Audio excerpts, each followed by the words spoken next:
안녕하세요, 여러분. 인도 오픈에서 또 하나의 경기가 끝났습니다. 결과는 익숙하지만 과정은 점점 더 무섭습니다. 안세영은 다시 한번 코트 위를 장악했고 그 장면은 예상보다 훨씬 빠르게 지나갔습니다. 하지만 오늘의 이야기는 승리 그 자체가 아닙니다. 더 중요한 질문은 지금부터입니다. 과연 이 무대를 위협할 수 있는 상대가 남아있기는 한 걸까요? 인도 오픈이 깊어질수록 안세영을 흔들 수 있는 이름은 점점 더 희미해지고 있습니다. 지금 이 대회에서 그녀를 멈출 수 있는 선수가 정말 존재하는지 그 답을 함께 짚어보겠습니다. 안세영은 인도 오픈 8강에서 와르다니를 상대로 승리를 거두며 다시 한번 다음 라운드로 향했습니다. 결과만 놓고 보면 익숙한 장면이지만 이번 경기가 특별한 이유는 스코어 너머에 있습니다. 안세영은 실점을 철저히 관리하며 흐름이 흔들릴 만한 구간을 스스로 지원했고 불필요한 랠리를 줄이면서 경기 시간을 눈에 띄게 압축했습니다.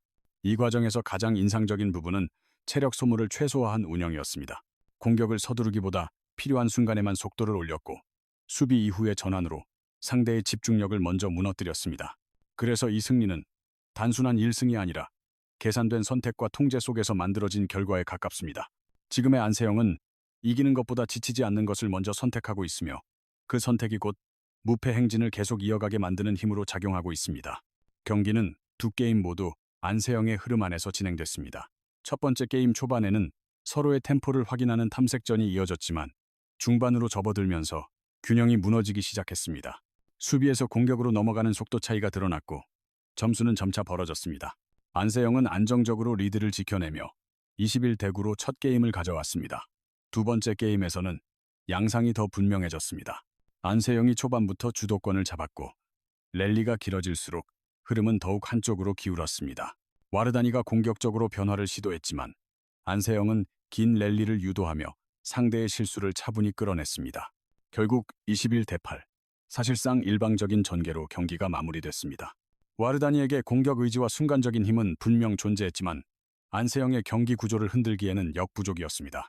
수비 이후 전환, 랠리 관리, 점수 운영까지 모든 국면에서 안세영이 한 수 위에 있었고 그 차이가 그대로 점수와 경기 내용에 반영된 승부였습니다. 이번 인도 오픈은 경기 외적인 논란에서도 자유롭지 않았습니다. 공기 오염 문제와 열악한 위생, 심지어 경기장 주변에 동물이 출몰했다는 이야기까지 이어지며 대회 환경에 대한 불만이 곳곳에서 터져나왔습니다. 실제로 일부 선수들은 컨디션 악화와 안전 문제를 이유로 공개적인 불만을 제기하거나 대회 도중 기권을 선택하기도 했습니다. 그러나 안세영의 반응은 완전히 달랐습니다. 그는 환경에 대한 불평 대신 관중과 대회 관계자에게 감사의 뜻을 전했고 인터뷰에서도 경기 외적인 요소를 거의 언급하지 않았습니다. 대신 결과보다 과정이 중요하다는 메시지를 반복하며 자신의 시선을 오직 코트 안에만 두었습니다. 이 태도는 단순한 성숙함을 넘어 멘탈이 완성 단계에 들어선 선수의 전형을 보여줍니다. 외부 변수가 많을수록 흔들리기 쉬운 것이 정상인데 안세영은 그 변수들을 아예 경기의 일부로 흡수해버렸습니다. 환경을 탓하지 않는 선택 자체가 상대에게는 또 하나의 압박이 되고 있으며 이것이 지금의 안세영을 더욱 무너뜨리기 어려운 선수로 만들고 있습니다. 최근 안세영의 경기 흐름을 살펴보면 한 가지 공통점이 분명하게 드러납니다. 경기 시간이 짧아지고 있고 불필요한 체력 소모가 눈에 띄게 줄었다는 점입니다. 기존처럼 모든 랠리를 끝까지 끌고 가기보다 필요한 구간에서만 길게 가져가고 승부가 갈리는 순간에는 과감하게 흐름을 끊습니다. 이 변화는 단순한 스타일 수정이 아니라 장기 토너먼트를 전제로 한 계산된 선택입니다. 이는 중국 선수들이 즐겨 사용하는 이른바 체력 소모 전략에 대한 직접적인 대응이기도 합니다. 여러 라운드를 거치며 긴 랠리로 상대를 지치게 만드는 방식에 맞서 안세영은 효율 중심의 운영으로 맞불을 놓고 있습니다. 실점이 늘어날 수 있는 무리한 시도는 줄이고 가장 확률 높은 패턴만 반복해 경기를 관리합니다. 그래서 지금의 안세영은 이전과 다릅니다. 상대를 힘으로 밀어붙여 이기는 선수가 아니라 애초에 지칠 상황을 만들지 않는 선수입니다. 상대가 무너질 기회를 기다리기보다 스스로 흔들릴 이유를 지워버리는 방식으로 경기를 지배하고 있습니다.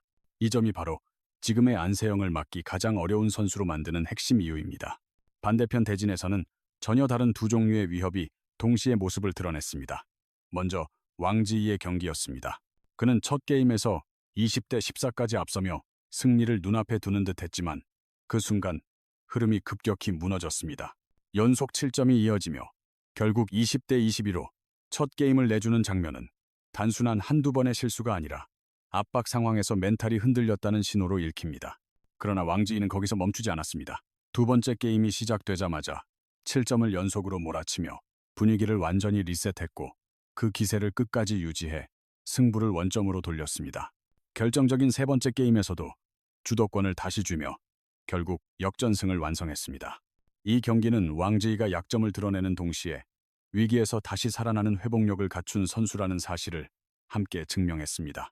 그래서 그는 예측하기 어려운 변수형 위협으로 남습니다.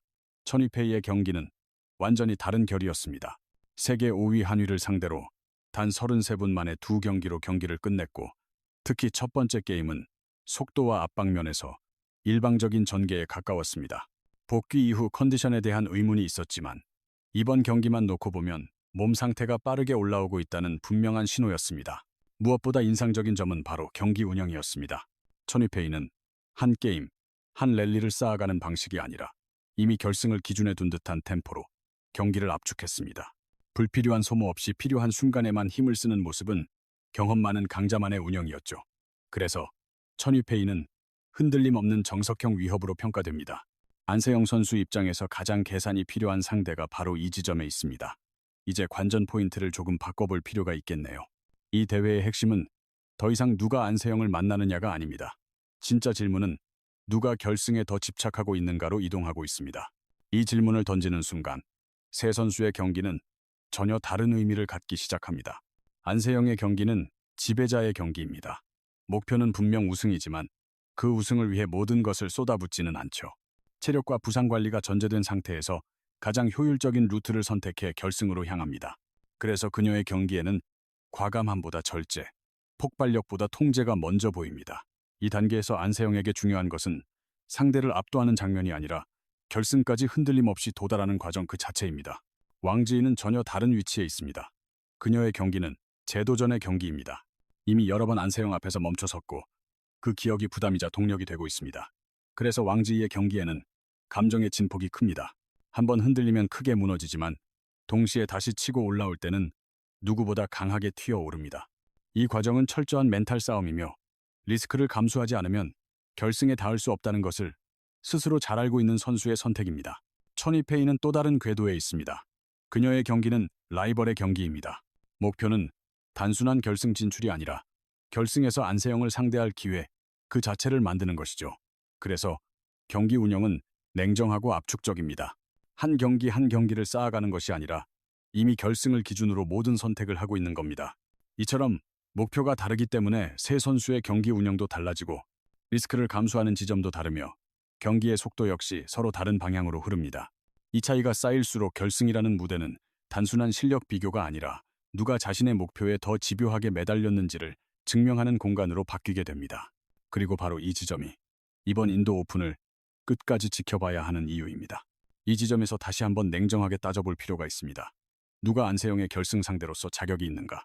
라는 질문은 단순한 전력 비교만으로는 답이 나오지 않습니다. 지금 이 무대는 기술보다 상황 대응 능력, 그리고 압박을 견디는 방식이 더 중요해진 단계에 들어섰기 때문입니다. 먼저 왕지이를 보면 그녀의 최대 강점은 분명합니다. 경기 흐름이 한번 살아나면 단기간에 점수를 쓸어 담는 폭발력이 있죠.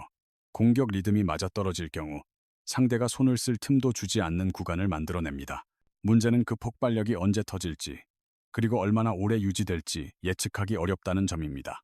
214에서 무너졌던 장면은 단순한 실수가 아니라 압박이 극대화되는 순간에 집중력이 급격히 흔들릴 수 있다는 구조적 약점을 보여줍니다.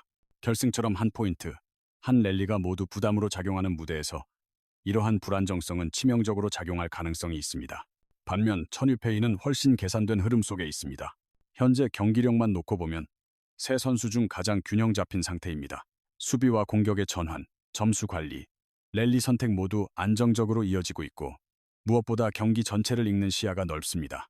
그래서 그녀의 승리는 결코 우연처럼 보이지 않습니다. 다만 여기에도 변수는 존재합니다. 복귀 이후 이어지는 연속 경기에서 누적된 체력 소모가 어느 시점에서 표면으로 드러날지 알 수 없다는 점이죠. 특히 안세영과의 결승전은 필연적으로 긴 랠리와 높은 집중도를 요구하기 때문에 체력의 미세한 저하가 경기 흐름 전체를 바꿀 수 있습니다. 이렇게 보면 두 선수 모두 완벽한 조건을 갖췄다고 말하기는 어렵습니다. 왕지이는 폭발력이라는 무기를 갖고 있지만 안정성이 부족하고 천위페이는 안정성을 갖췄지만 누적 피로라는 불확실성을 안고 있습니다. 결국 안세영을 위협할 수 있는 조건은 어느 한 가지로만 설명되지 않습니다. 순간적인 컨디션, 압박 상황에서의 멘탈 유지, 그리고 라운드를 거치며 쌓이는 보이지 않는 부담감이 동시에 맞물릴 때 비로소 위협이라는 형태를 갖추게 됩니다. 그리고 바로 이 복합적인 조건이 충족될 수 있다는 점에서 이번 인도 오픈 승부는 결과를 쉽게 단정할 수 없는 무대로 다가오고 있습니다. 결국 모든 논의는 하나의 지점으로 수렴됩니다. 안세영은 여전히 이 무대의 기준점입니다. 경기력, 경험, 그리고 흐름을 관리하는 능력까지 어느 하나 뒤처지는 부분이 없죠. 누가 결승에 오르든 안세영이 넘어야 할 대상이 아니라 기준이 되는 존재라는 사실은 변하지 않습니다. 다만 이번 인도 오픈이 이전 대회들과 다른 긴장감을 만드는 이유도 분명합니다. 위험 요소는 안세영이 약해졌기 때문이 아닙니다. 상대가 특별히 강해서도 아니죠. 문제는 상대가 만들어내는 상승세와 결승 무대를 향한 집착입니다. 왕지이의 흔들림 속 회복, 그리고 천위페이의 냉정한 상승 곡선은 모두 안세영에게 전술적 변수가 아니라 심리적 압박으로 작용할 수 있는 요소들입니다. 그래서 이번 결승은 단순히 누가 이기느냐의 문제가 아닙니다. 경기 결과보다 더 중요한 것은 안세영 선수가 이 흐름을 어떻게 관리하고 어떤 방식으로 결승에 도달하느냐입니다. 과정이 곧 메시지가 되는 순간이죠. 이번 결승전은 승패를 넘어 여전히 누가 이 시대의 기준점인지를 다시 한번 증명하는 무대가 될 가능성이 큽니다. 이제 선택은 여러분의 몫입니다. 결승에서 안세영 선수를 만날 상대는 과연 누구라고 보시나요? 왕지이일까요? 아니면 천위페이일까요? 그리고 한 가지 더. 정말로 안세영 선수의 흐름을 흔들 수 있는 선수가 존재한다고 생각하십니까? 여러분의 생각과 예측을 댓글로 남겨주세요. 구독과 좋아요는 다음 인도 오픈 속보 분석을 더 빠르고 깊이 있게 전해드리는 가장 큰 힘이 됩니다. 결승전이 코앞으로 다가왔습니다. 다음 영상에서는 이 선택의 결과를 놓고 다시 이야기 나눠보겠습니다.